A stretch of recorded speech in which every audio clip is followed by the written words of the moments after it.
You always say the Africans are taking your jobs. Stop being used on black violence. Stop being used on an anti-black agenda. South Africa, 2026. Armed gangs, burned homes, foreign nationals flee to stadiums for shelter. The promise of the Freedom Charter, South Africa belongs to all who live in it, lies broken. This isn't a return to apartheid, it's something newer and older at once. Xenophobic violence fueled by youth unemployment, politicians who blame migrants for crisis, and a state that watches instead of acts. But here's a question that Western media won't ask. Who benefits when Africans turn on each other? From Operation Dulula to the Bella Bill, from the International Monetary Fund structural adjustment to the betrayal of Pan-African solidarity, today we ask, how did the vanguard of liberation become the terrain of Afrophobia? And what would it take to truly belong to the African continent? My name is Islam Al-Kurli, and welcome to the Pambazuka Podcast. With me today is Professor Terri Barnes. Instead of me ventriloquizing and speaking on her behalf, I'll let her introduce herself. Hi, Assam. You're right. My name is Terri Barnes. I'm a professor of history and gender and women's studies here at the University of Illinois Urbana-Champaign, where I have been working since 2008. I am a historian of gender and labor and institutions in Southern Africa. I've written about a lot of different things. I'm kind of a generalist. I've written about women and work in urban Zimbabwe. I've written about uprooting university apartheid in South Africa, which was a study of a pro-apartheid professor in the heart of the University of Cape Town. That was my last book. I guess part of my claim to legitimacy is having lived for a large part of the 1980s in Zimbabwe and most of the 1990s and the early 2000s in South Africa. Nice. Well, welcome and thank you for joining us. So let's get to it. Besides knowing that what has been happening in South Africa, that there is these attacks on migrant workers and so forth, we have to go back always to historicization. Why is this happening? And so there are root causes of apartheid and a prehistory to this xenophobia, if one could call it as such. And xenophobia is always presented as a post-1994 phenomenon. But is this accurate? How did colonial and apartheid labor policies, the migrant labor system, past laws, the creation of ethnic homelands, construct a hierarchy of belonging that today makes the foreign African a permanent outsider? In other words, is South African exclusionary rhetoric, maybe called xenophobia, a betrayal of the anti-apartheid struggle or an ugly inheritance from it? Well, between a betrayal and an ugly inheritance, actually, now that I think about it, I think it's both. My favorite analogy for both apartheid and post-apartheid South Africa is that when you do what you just suggested, which is to go back into the history a bit, my favorite analogy is that poison was poured into the soil in South Africa for 350 years. And if you pour poison into the soil consistently over time, everything that grows out of it is going to be twisted. It's like a little bit like Chernobyl after the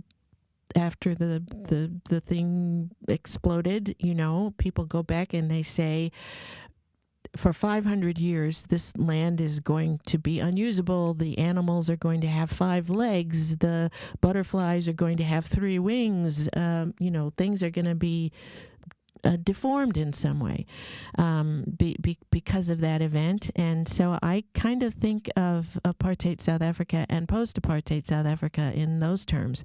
As we know, apartheid technically came to an end in 1994, which was 32 2 years ago. So if you compare 32 years to 350 years, what's coming up out of the soil right now is a lot of this xenophobia, and that's not the only thing, of course. I mean, some people you can take this analogy in lots of different kinds of ways. You can think about ways that some people are trying to think about neutralizing the poison that's in the soil, but the poison is still in the soil, and all the things that you just described there, the hatred and the violence and the turning on people supposedly from other countries, I think, is a manifestation of that of the legacies of that poison. But so if we think beyond, this is the common narrative from right-wing people. They always say, this colonialism is over. Come on, stand on your feet. What are you waiting for, right? So are there maybe economic inequalities as a weapon of division within the African continent, particularly in South Africa? And so, if we look at the context of South Africa particularly, has one of the highest unemployment rates in the world, particularly among youth. Politicians and some civic leaders routinely scapegoat African migrants for stealing jobs and overburdening services. I'm doing scare quotes. And so from a materialist, anti-imperialist analysis, what is actually driving this inequality? And is there something also external factors that are implicated in all of this, such as the IMF, deindustrialization, neoliberal policies, and so forth, that drive this violence? Okay, well, I think you, to some extent, you're kind of answering your own question, which is fine. But I guess I would go back to my analogy and have us think about what were the core lessons of 350 years of segregation and apartheid. And I think that one of the core lessons was that you can get ahead by despising and exploiting the weak. Now you can define weakness in terms of race, and you can say that anyone whose skin color is, a certain hue, anybody whose hair is too curly, etc., is weak, is stupid, is inferior in some way. You can define weakness in terms of gender and say that women are weak, but the habit of despising and exploiting the weak, however that category, is populated, I think is one of the core messages of apartheid and part of that poisonous legacy that I was speaking of. So I actually think that the xenophobic violence is an offshoot of that. I don't think it's really that different than the migrant labor system, the ways that families were fractured and destroyed, where communities were destroyed under the apartheid system. I think that that xenophobic violence is much more akin to those kinds of actions than like brand new phenomena. So there's the IMF, yes, there's neoliberalism, yes, there's structural adjustment, all those things. But the core of this, what I think really drives xenophobic violence is the habit of despising someone. Not seeing them as brothers and sisters. I think South African history has failed in teaching people how much, and this is a common observation that South African history, and I'm speaking of the history in schools and overall, has failed to teach South Africans how much whatever degree of liberation or independence that they have came on the backs of people from Zimbabwe, people from Mozambique, people from Botswana, people from Angola, people from Cuba, people, other people on the African continent and beyond, which is not to belittle the sacrifices that South Africans made in any way. I mean, today is June 15th, which means we are one day away from the 50th anniversary of June 16th, the Soweto uprising and the months of uprising around South Africa that followed, and the repression of people in schools and universities that followed. It wasn't just repression, it was savagery on the part of the state to shoot children, to lock children up, to, torture them simply for saying they didn't want to learn their science lessons and their literature lessons in Afrikaans. I mean, that kind of savagery, it doesn't just go away. It leaves a mark on society, and so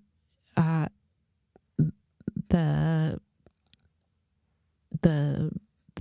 like I said, those habits are in after centuries, decades are ingrained in people, and I think that's what we're seeing now. So while I would not dismiss the power of structural adjustment, deindustrialization, and a neoliberal turn, which are what prevents the government from looking after the needs of people at the bottom of the economic ladder, there's also a very personal kind of aspect to xenophobic violence, which I think has to do more with psychology than economics. Even though we know that South Africa, actually, I was looking at some statistics about a couple of weeks ago. South Africa is the most unequal nation on planet Earth. I mean, the gap between the rich and the poor is the worst of any country on the planet in South Africa. And so that's also something we need to it's not just the unemployment rate amongst youth, which I believe in some, it's 50-60% in some of the townships, yes, but the gap, the things that the things that prevent the government from narrowing that gap and instead what they're doing is increasing the gap. Those are all of the kind of government economic policies that you have alluded to in your intro. So maybe we can go a bit deeper into that, because I don't think that, for example, whenever there's fascism that develops in a place, or xenophobia or whatever, it just builds on grudges that exist between people. There's always fascism is rationalized by its actors, right? Rationalized in the forms how they organize themselves in order to achieve their political and economic objectives, right? It seems from their perspective, it's rational, right?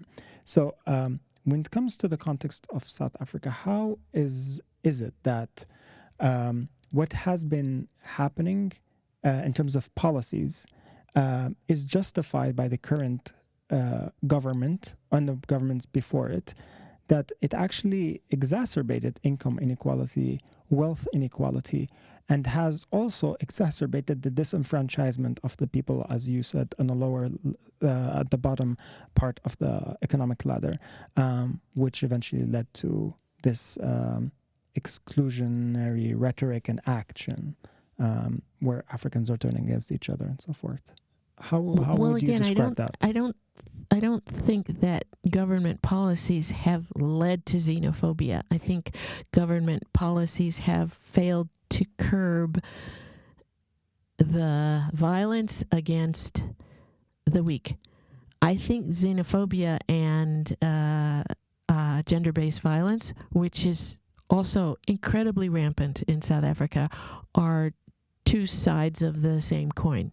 Okay, so I'm not a an expert on the economic policies of the South African government. But what I can say is that the early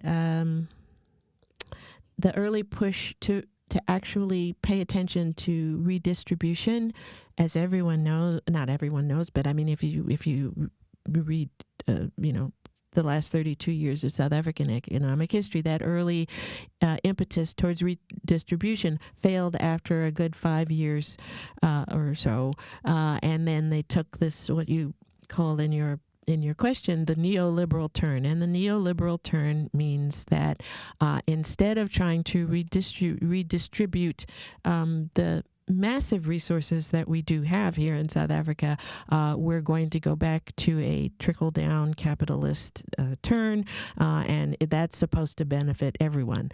And what we will put on the sort of around the edges of that policy are some very mild, what Americans would call affirmative action policies, that should curb, I'm speaking now in the voice of the South African government, that should curb perhaps the excesses of this neoliberal turn.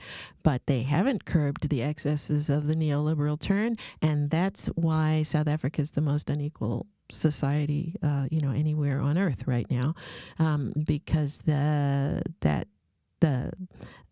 because South African capitalism is kind of like a team of wild horses, and putting a small bridle on those horses has not worked. And if you think about, the role of South African capitalism on the African continent, it's very serious. South African companies, playing this very similar roles on the African continent that European capitalists played, through the colonial era. You can't. I mean, there's lots of reasons why, if you go into a Zimbabwean grocery store, all you see are things that are made in or imported via South Africa. Zimbabwean manufacturing has collapsed. South African mining companies and so forth. South African capitalism is big on the African continent. So those wild horses that I mentioned, they're not just confined in the borders of South Africa. They have ranged farther and wider as well. And how does that look like in South African society? You say it's the most unequal society in the world. How does that look like? I know the statistics are just a bunch of facts, but how it seems like you're describing it very bad. Obviously, it's very. If it rains in it rains in the winter in Cape Town. Before climate change, in the winter is when it rained. People who live in tin shacks set on sand with no sewage, I mean, one can imagine what it's like when those areas flood. Everything you have gets wet. There's nowhere to go. Your children are wet. You're walking around in sewage up to your ankles because it's raining and there's no drainage. That's on the one hand. On the other hand, you have people in luxurious condominiums overlooking the Indian Ocean, and maybe they're looking out at Robben Island, but enjoying the sunsets and good food, because if you can afford the food in South Africa, it's very good food. Chicken tastes like chicken, and bread tastes like bread, and bananas taste like bananas, unlike American food where nothing tastes like anything. So you can live a very good life in South Africa on a certain income. I did look up those statistics, and I think someone may correct me if I'm wrong, but I think by race, the average income of a Black South African household is like $5,000 US a year, whereas a white South African household, it's like $40,000 US a year. Wow. Now, the difference between 8,000 and 40,000, that's a big difference. That's a huge gap, and it's only getting wider. So the people who have to scrape to get by in those townships that flood in the winter, that bake in the summer,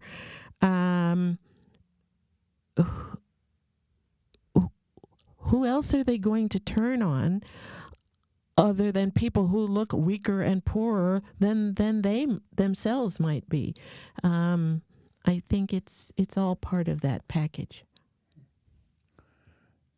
So we talked about the government, right? And I understand that sometimes structuralist, overly structuralist people, they tend to blame everything on the structure, such as it's the neoliberalism, the IMF, and then you have brought in the psychological impact of the longue durée of colonialism and imperialism. So how do we understand that right now at this juncture, these things started to come about, which is the attacks on fellow Africans, the attacks on workers, such that you have people who are saying, they're stealing our jobs, they're overburdening our services, and so forth. Is it because of these only economic policies and the longue durée of colonialism and the psychology? Why is it happening now? What exactly triggered this? Well, I haven't lived in South Africa for 16 years, so I can't really speak about kind of local events. I think, like very current local events. This happened here and this has happened there. Why is this happening now? I guess I would say because not enough is being done to bring a perspective to people that Pan-African, a couple things. Pan-Africanism has to be real. You South Africans owe a debt to the countries around them, which has really not been paid.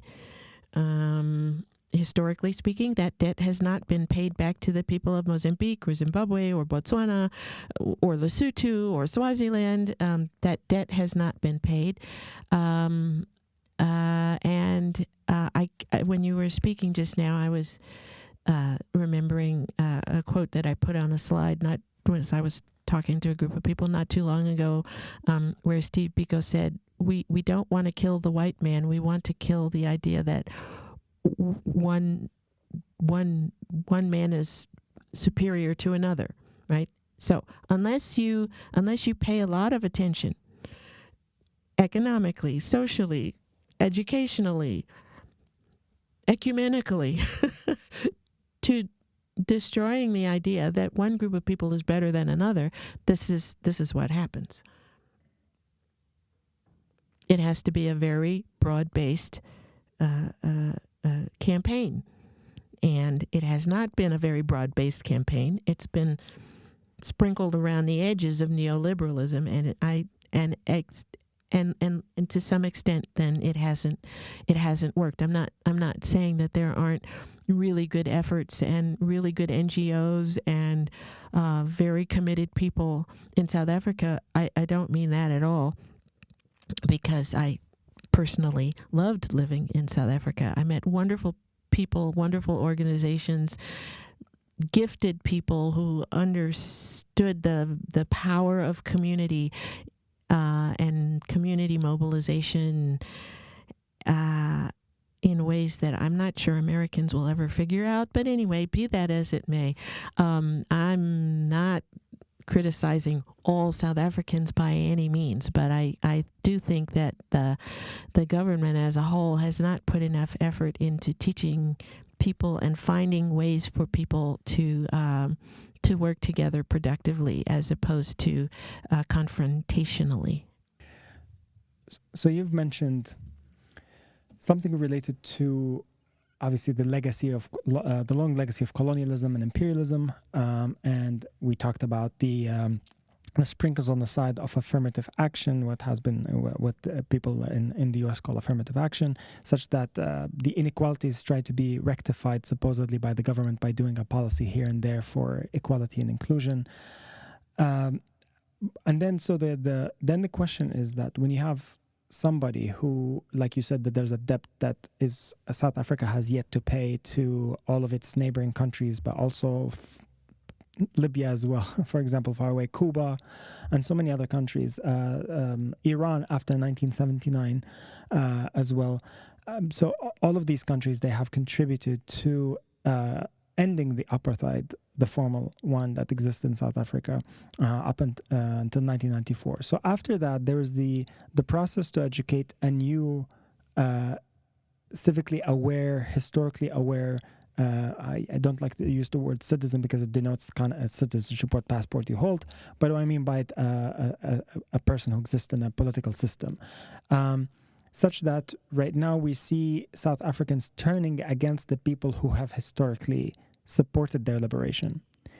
How has potentially the education system, public discourse, media has contributed to the lack of consciousness about the weight of history related to Pan-Africanism that contribute to the end of apartheid? My sense is that along with that, at that same time as the kind of the neoliberal turn, South Africa, the people in charge also made a decision to avoid putting themselves in a position where they could say, you're forcing nationalist history down everyone's throats. They made a decision not to go in that direction. Instead, when I think about history teaching in South Africa, I think, and by history teaching, I mean, I don't necessarily mean what is being taught at university level. I kind of mean at high school level. I think they went in a direction where history is a bunch of episodes, and you teach South African history by looking at episodes, and the bad stuff was done by like some bad apples, and by bad apples I'm referring to that saying about, a few in a barrel you have a few bad apples, and if you take the bad apples out, everything else is fine, right? So if it weren't for a few bad apples who forced apartheid down people's throats, and there's definitely some bad guys in South African history, but the institutions themselves are okay, right? So we still have capitalism. That's not a problem. Problem is the ways that it was forced down people's throats by a few bad guys.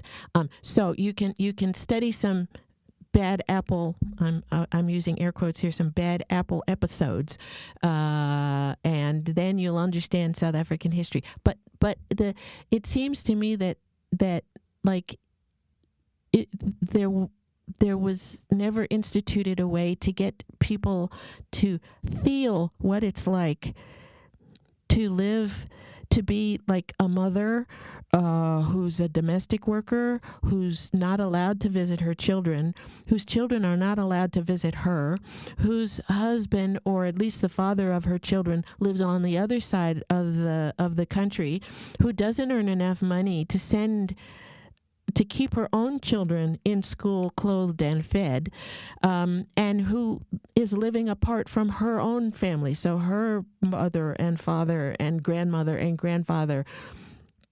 What's it like to live a life like that? What's it like to live a life? So we're sitting in a nice little soundproof booth, which I'm thinking is about the same size as one of those kayas at the back of somebody's house. You could fit a bed in here and maybe something else, but that's all. I always felt like South African history never taught privileged people what it was they had actually, the ways that they had actually forced other people to live on a daily, on a yearly, on a decade by decade basis, where you could not keep those ties together. A mother could not look after her own children, because if she tried to do that, the apartheid system would say you're breaking the past laws and throw her in prison, or she would lose her job. If she lost her job, then she had no money, she had no access to social services and so forth. So what does it mean when decade after decade after decade you put every possible barrier in the way of people who are literally just trying to live and raise their children?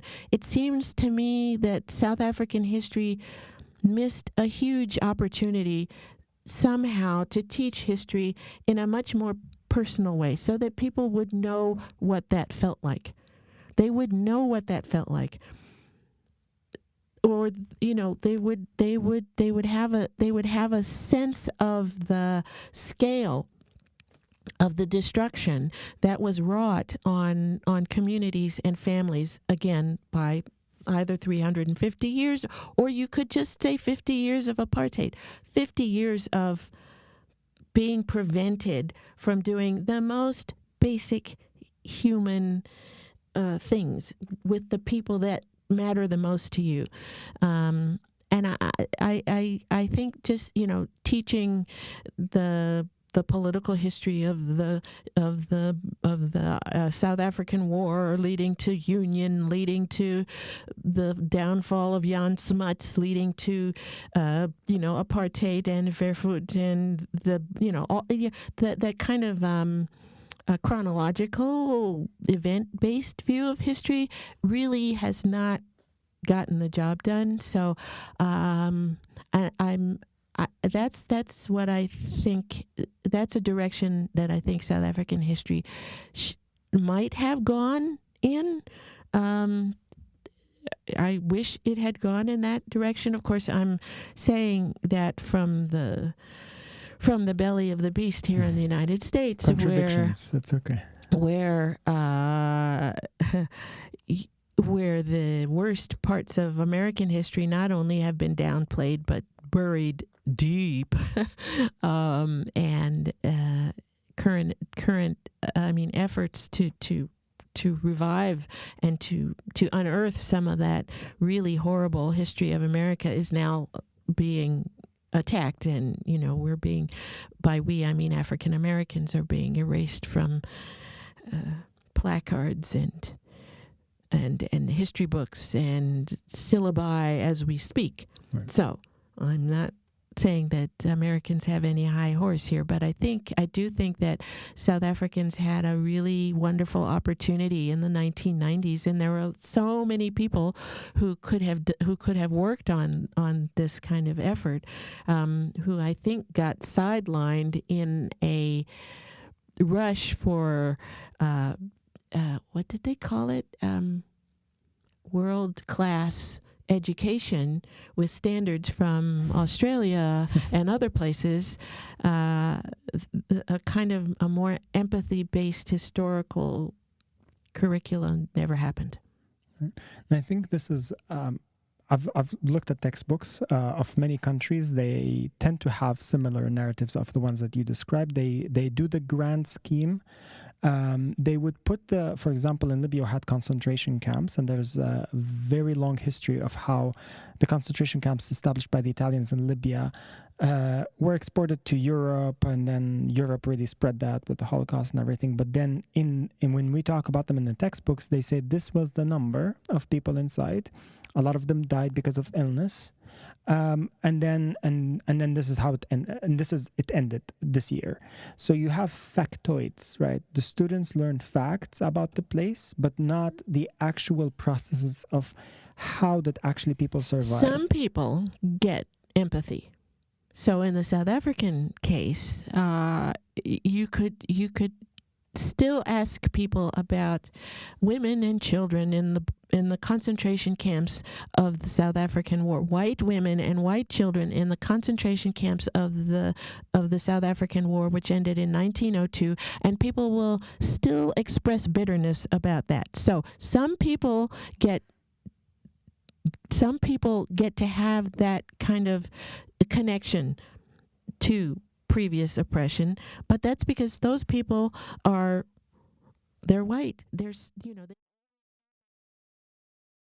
supposed to forget all of that stuff, and just get on with it, which is wrong, and short-sighted. Right. And that last question. So, Pambazuka, it means to uplift or to rise up, right? And Kiswahili. So there was always that slogan in beat in Zimbabwe, Angola, and all those liberation struggles. It was a luta continua. The struggle continues. For many, that struggle now means defending the right of an African to move, work, and live anywhere in Africa without being burned or displaced or attacked or harassed. And so you, Terri Barnes, what gives you hope that this struggle can be won? And what do you say to those who lost faith in the post-colonial state altogether?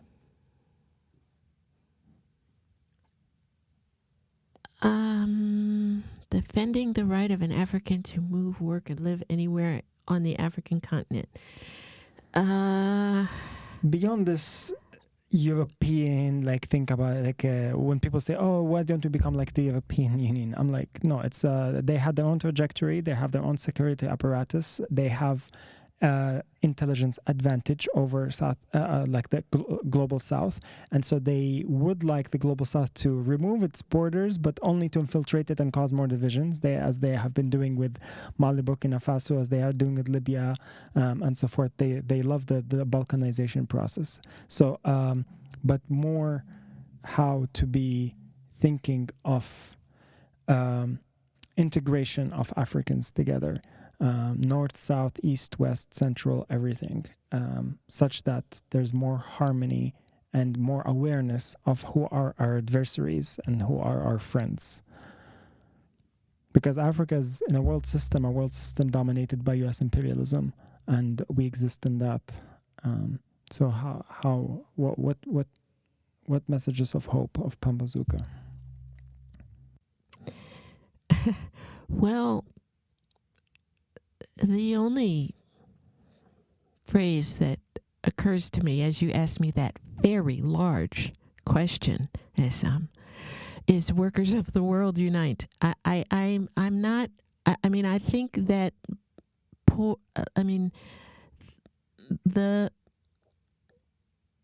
the capitalist system is leaving behind the unemployed of Zimbabwe and the unemployed of South Africa and of Botswana and of Mozambique in pretty much the same ways. I'm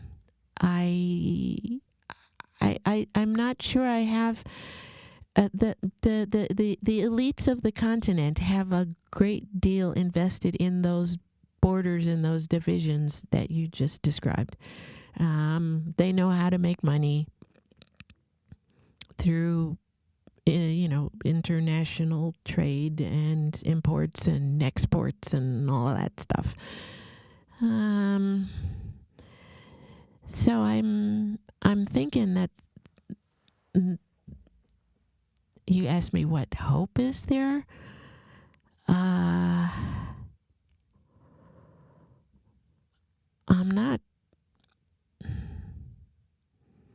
I'm not sure that that African borders will come down as a political project. The question, I guess, a question I would ask myself is, do I think that there are ways that people who are like the farmers on the one side of the border between Zimbabwe and Mozambique, are there ways that they work together?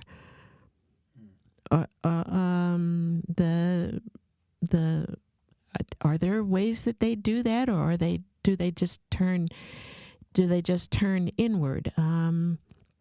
We focus a lot on the xenophobia, but aren't there ways that some communities still integrate strangers within their midst?